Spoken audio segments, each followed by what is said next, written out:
What's Up? Doc Mike. Public Health on Call. By Johns Hopkins Bloomberg School of Public Health. Today's topic for November 29, 2020. The opioid epidemic. What's next with Purdue Pharma's $8.3 billion settlement? Thank you, Johns Hopkins Bloomberg School of Public Health. Welcome to Season 2 of Public Health on Call, a podcast from the Johns Hopkins Bloomberg School of Public Health. I'm Joshua Sharfstein, Vice Dean for Public Health Practice and Community Engagement, and a former Secretary of Maryland's Health Department. Our goal is to bring scientific evidence and experience to the public health news of the day through informative interviews with scientists, community leaders, policy experts, public health officials, clinicians, and more. If you have ideas or questions for us to cover, please email us at publichealthquestion@jhu.edu. That's publichealthquestion@jhu.edu for future podcast episodes. Today, Stephanie Desmond talks to Dr. Caleb Alexander, an opioids expert at the Johns Hopkins Bloomberg School of Public Health. They discuss the recent $8.3 billion settlement between the Department of Justice and OxyContin manufacturer Purdue Pharma, as well as the expected fallout. They also talk about facing two public health crises, the pandemic and the opioid epidemic, at the same time. Let's listen. Caleb Alexander, thanks for joining me. Thanks for having me. So today we're going to talk about opioids and a recent settlement announced by the federal government. They announced an $8.3 billion settlement with OxyContin maker Purdue Pharma. So among other things, the company paid doctors to drive up prescriptions and hid the addiction dangers of what they were selling. While the settlement is historic, is it enough to bring the opioid crisis to heel? Well, I think it is no doubt really big news and has been watched very closely by many, many different parties. It's important to keep in mind, while there has been enormous scrutiny regarding Purdue's actions, Purdue is just one of many manufacturers that are being pursued in litigation. And indeed, other parties, in addition to manufacturers, mainly wholesalers and distributors of prescription opioids, are also defendants to much of this litigation. So Purdue has often been viewed as one of the primary drivers of the opioid epidemic, and their bankruptcy is further along in the process of litigation than many other parties where litigation is ongoing. You know, whether or not $8 billion is the right number or is enough, I think depends upon who you ask. As with many issues in pharmaceutical policy, where you stand depends upon where you sit.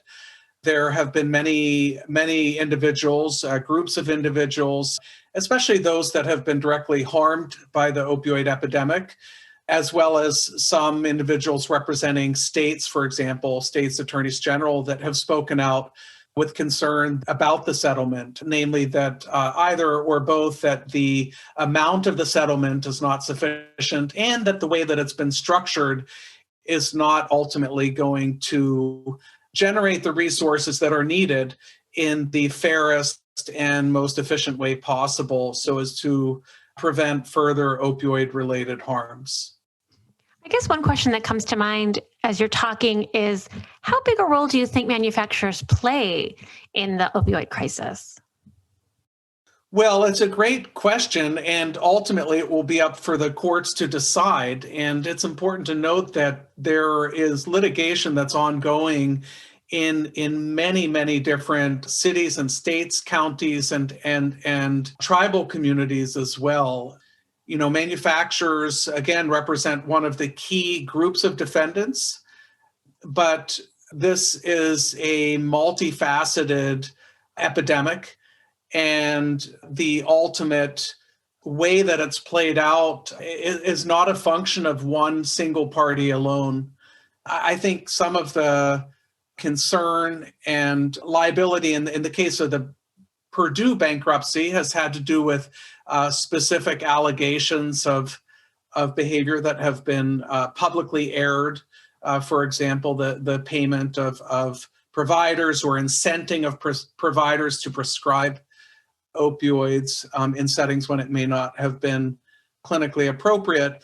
And I think if you talk with individuals about the contours of the epidemic, one point that's often raised is that, well, addiction, if we look at addiction as one of the key ways that individuals have been harmed because of the ways that increasing opioids have contributed to soaring rates of opioid use disorder or addiction.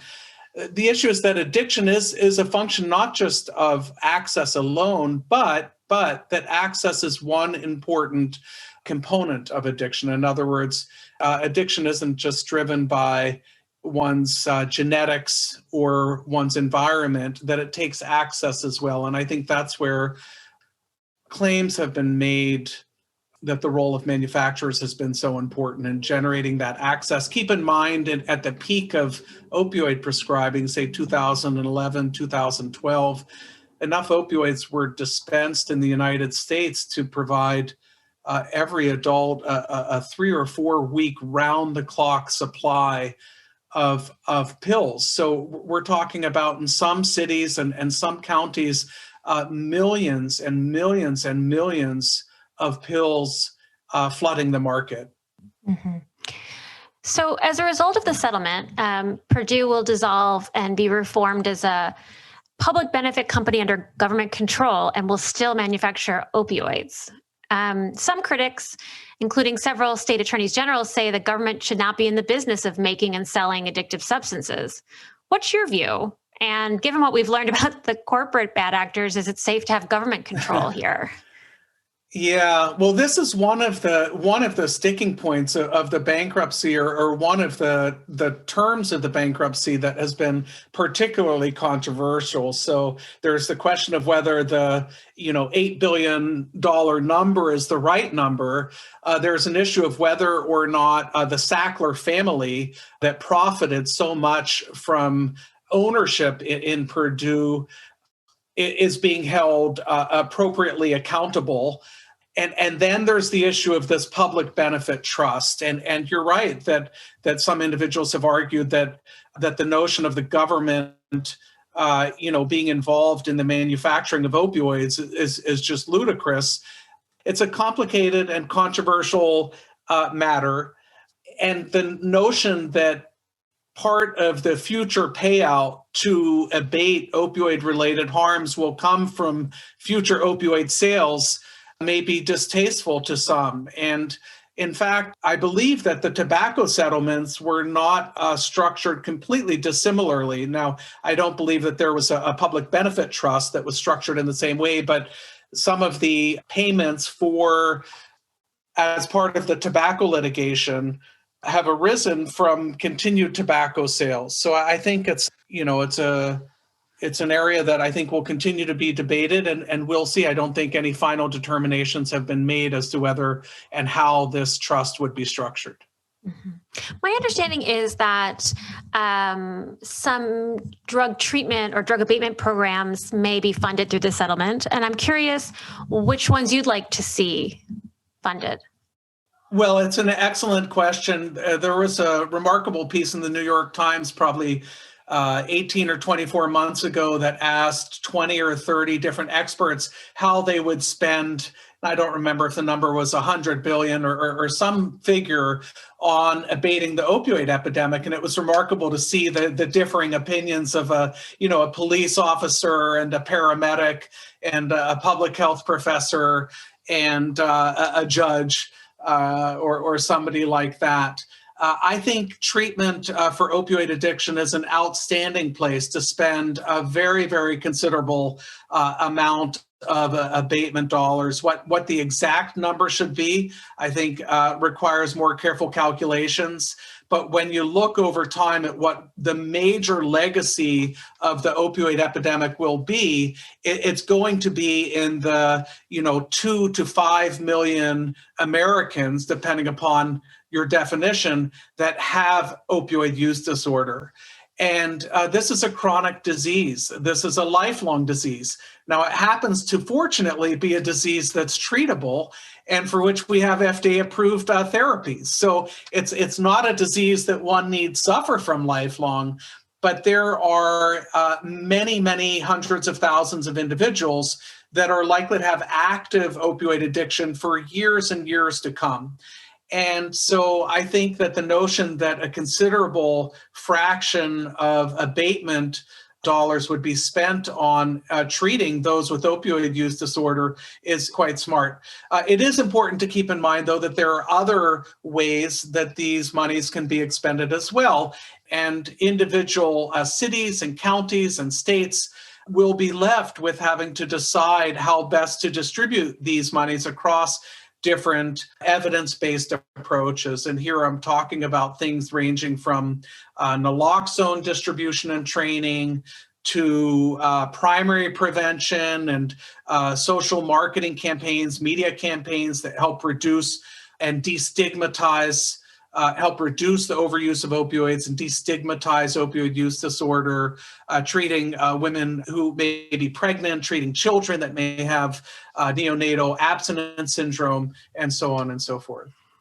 So this settlement sort of comes about during a pandemic, obviously, of huge proportions, and reports indicate that at least 40 states have seen a rise in opioid-related deaths since the coronavirus began.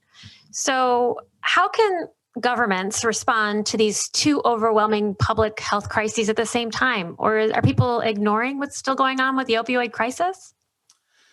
Well, there was a remarkable body of work done in the 1970s by an economist and he coined the term the issue attention cycle, which refers to this phenomenon that all too often the public attention and focus on a particular matter, whether seatbelts or drunk driving or obesity or disparities in care, that public attention on these matters waxes and wanes in ways that may have very little to do with the degree to which the underlying problem has resolved.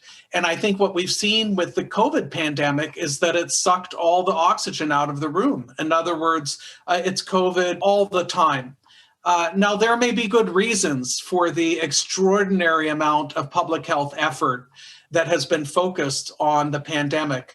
But it is the case that no fewer people were dying the day after COVID was discovered or declared than the day before. And the big concern over time is that the pandemic has affected the way that the opioid epidemic has evolved and progressed. And there are several different lines of evidence suggesting such. The pandemic has disrupted local drug markets. It's potentially increased the lethality of illicit opioids by introducing greater unpredictability into those markets. Individuals with opioid use disorder may be at heightened risk of getting COVID. Many are at increased risk of severe COVID or death or other severe outcomes if they do get infected.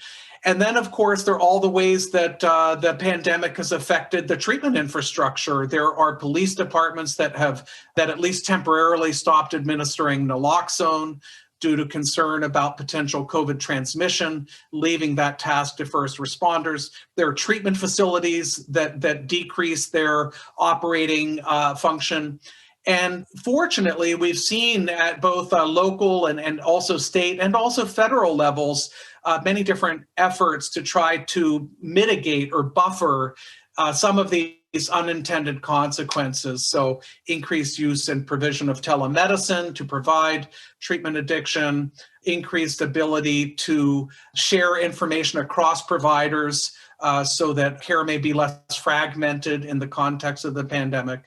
So, I think this is an opportunity for us to, as a community, to really rally around those that have been impacted by the opioid epidemic and to ensure that we are both putting in place and also evaluating the impact of these types of measures to ensure that individuals that have opioid use disorder or who have otherwise been impacted by the opioid epidemic don't incur even greater potential harms because of the COVID-19 pandemic. Caleb Alexander, thank you so much for joining me. Thanks for having me and for shining a brighter light on these important matters.